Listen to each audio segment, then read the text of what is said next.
Hey, there, you. Hi, are you sick of talking about football on social media platforms like Twitter? Well, come over and join our Discord. Club Legend subscribers on Redmen Plus gain exclusive access. We're in there chatting about the Reds, a gang of wonderful sound people. There's a no knobheads policy, so you can have a much more fun, engaging, and just generally enjoyable experience chatting about Liverpool Football Club. RedmenPlus.com, Club Legend subscribers, get in the Discord.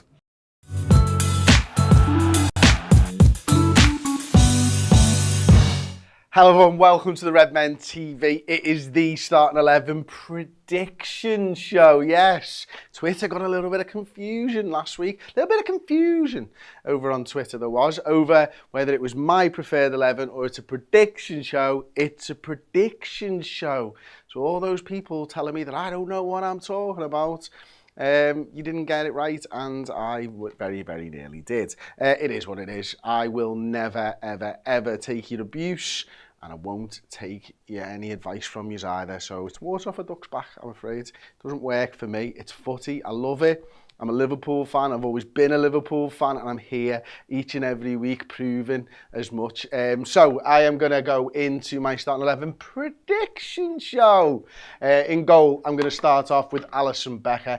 Listen, it's not been a great start to the season for Liverpool. Everybody knows that. But Bournemouth this weekend, 3 p.m. Saturday, at Anfield, it has to be must win for me. And I can't believe I'm saying it this early on in the season, but if we still want to challenge for the top honour in the Premier League this season, it has to be a win. And I don't even know whether we're good enough right now anyway. Left back, I'm going to go with Andy Robertson. I did toy with the idea of Kostas Tsimikas, but yeah, I don't know. It wouldn't surprise me if he did put Kostas Tsimikas in, to be perfectly honest with you. I'm going to go Virgil van Dijk alongside Joe Gomez. I think the defence and the goalkeeper obviously picks itself for this one.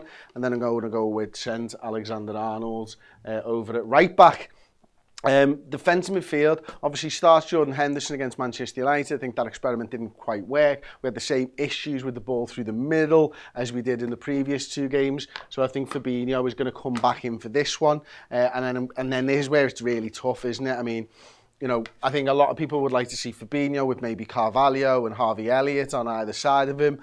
I can't imagine that Jurgen Klopp is going to do that at all. But I do think that Harvey Elliott still starts. I don't think that James Milner starts.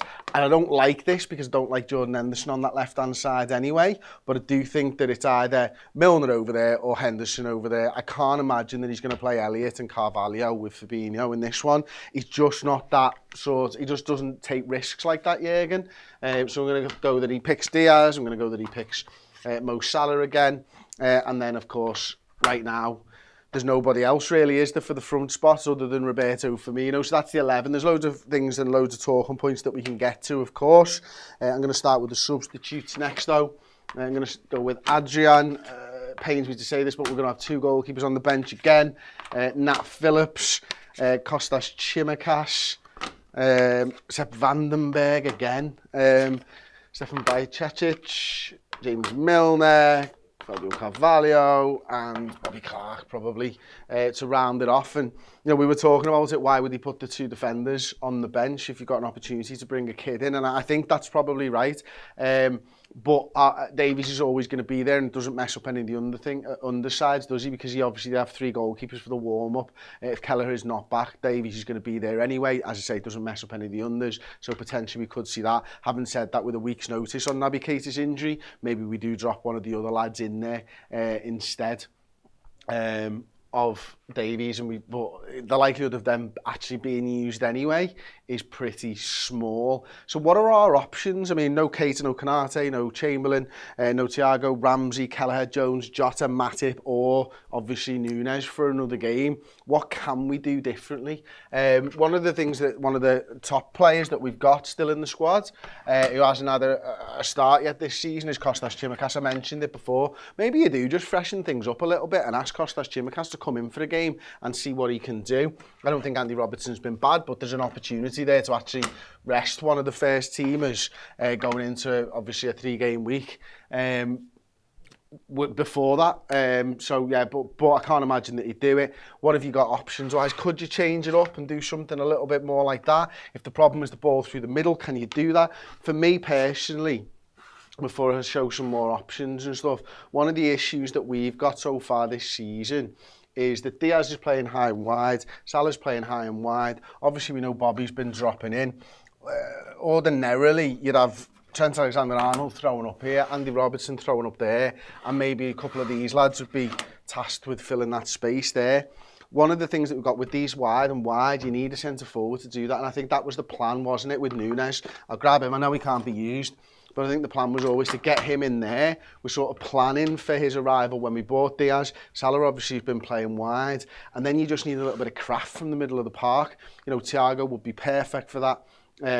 Henderson and Milner probably not as best placed with their skill sets to be able to provide that craft. So what are you going to do? You've got to make a decision. You're going to carry on playing the same way and maybe getting the same type of results, or are you going to do something a little bit different? Could we in fact see what we've seen for a long time? Instead of Trent Alexander-Arnold coming inside, let Trent Alexander-Arnold go outside, let Mo Salah go inside, and maybe ask Diaz to get in a little bit if he's going to drop and get more bodies into the box that way, and play a little bit more like we did start of last season rather than end of last season and start of this season, to try and just sort of get us back into getting goals in football games and winning them. Most importantly, I think that's the difficult thing for us, isn't it? You know, right now we don't look like we've got a style of play that he's going to be able to break down those low block sides, and make no bones about it. Bournemouth are going to do exactly what Manchester United did, exactly what Crystal Palace did, exactly what Fulham did. They're going to sit back, they're going to make it difficult as best they can. We haven't got the height of Nunes to whip the balls into. Bobby Firmino we know can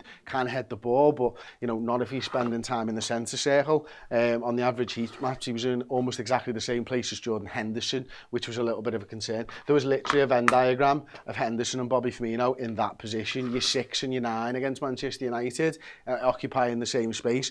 That's got to change. You can't drop that deep. You know, you've got to tell Bobby Firmino, do what you were doing when you were copying Jota, get into the box, try and get onto the end of things, and Salah, get yourself close to the goal, get opportunities and get goals. As far as other options that we've got, obviously, you know, we have got Carvalho. I think he's been good the 2 games that he's come on, obviously against Crystal Palace and last time out against Manchester United. Gets a couple of shots off. We get a goal from one of his shots. Mo Salah obviously ends up with a header and stuff. That's a midfield that I think a lot of people would like to see right now, but I just don't think that Jurgen's going to be able to put that team out. I just don't think that he will do that. Although the excitement is there. We talk about craft and guile in those positions. Well, these two have both of them, and they have the ability to get in and crucially, not only the ability, they want to get in and they want to score goals. Could you change it up another way? Yeah, probably. Let's have a look at that. You could maybe play a Henderson with a Carvalho. You could move Mo Salah into the centre forward position, which we've done when we've struggled at times in the past. You know, I know Harvey Elliott doesn't quite have the pace to be able to go out there and cause issues and stuff, but if you're feeding the ball to Mo Salah, maybe that's an option for us. Maybe we just need to freshen things up a little bit. Get Salah central, try and get the ball at his feet and see if he, as the star player, can make something happen for us. That could be an option again. What would more likely be the case if he is to do that? I imagine you'd see a midfield 3 of Henderson and Milner and Fabinho.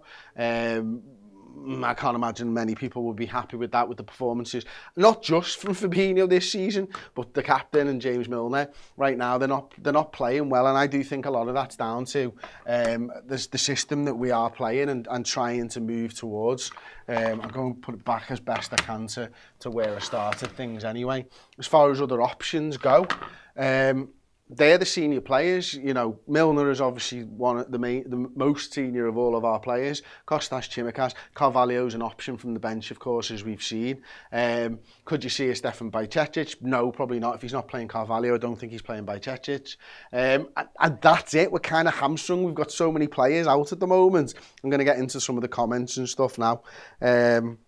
Let's have a look. I'll scroll back a little bit and see what we've got going on. Hendo doesn't play on the left, Mr. Scooty, 1968. Completely agree with you. Those like handful of times over the years that he has played on the left, that's proof enough that he doesn't play on the left. It is just a small amount of times. Obviously, he did move yeah, I agree with you, and I know this, but I still went with it because I just didn't want to see James Milner in this, and I don't know whether the Newcastle game on Wednesday night has anything to do with it, because obviously he only played just over a half a footy. He's obviously had only a half. The lad played 72 minutes in my hand here in James Milner. Are you looking at it and trying to plan for Newcastle as well in a couple of games in a few days? I don't know, but what are your options there? It really is Henderson, Milner or Carvalho, and it really is Harvey Elliott, Henderson or Milner there as well. So somebody's playing out of position, unless you want to go with Fabinho, Milner and Harvey Elliott, which I just don't think that Jurgen's going to do this time around, which is why I went for the captain to try and do something in this game. Let's see. I know he's young, but Carvalho over Hendo all day right now. Loyalty beside Hendo is detrimental for us, says Jay. Listen, I don't know what Jurgen is thinking about our midfield right now. This is the obvious idea of this show, is to try and predict what Jurgen is thinking. And I don't think, and I think most people would agree with me here, that Carvalho is not above Jordan Henderson in the pecking order right now. The trust won't be there yet. And yeah, he knows about how good he's going to be, but still he's learning the system and everything else. And look, is he really a midfielder? Because we've seen him obviously on this left-hand side as well. And maybe that's something that you could do. Maybe you could go Carvalho, Diaz on the right, and move Salah in if you're worried about, like I said before, Harvey Elliott not having the pace on that sort of right-hand side. This could be a good option, actually, mainly for the fact that Carvalho is a bit of an unknown quantity. Diaz right now, every team is targeting, so if you move him, what happens to their game plan? You might be planning to play right back and being up against Luis Diaz all week long, and then he comes out and lines up on the right-hand side, and you've thrown the cat amongst the pigeons. You've still got the craft of Harvey Elliott in the middle of the park, and you've got Salah and Diaz, and then, you know, naturally, is it going to sort of go to more like that? And I think you can play a 10 more when you've got a lad who wants to get in behind. If, for example, it was somebody like a Bobby Firmino there, can you play a 10 when he wants to go back into that space anyway? I don't know. That's a good option, though. I like that. I quite like that one, to be honest with you. I'm going to move them back again. Change that.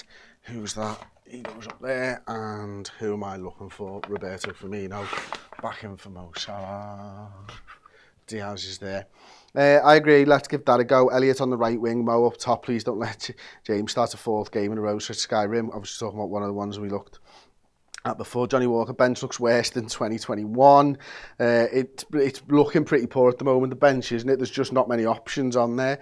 Rachel Todd, one of our members, Carvalho to come on at some point. Agreed. Start Milner and Henderson to lose the game, says Zub41R.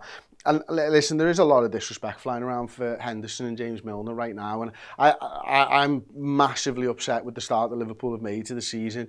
I thoroughly believe that Liverpool need to sign a midfielder in this transfer window because of the injuries that we've got. But let's not disrespect our own players. Like, they're not shit.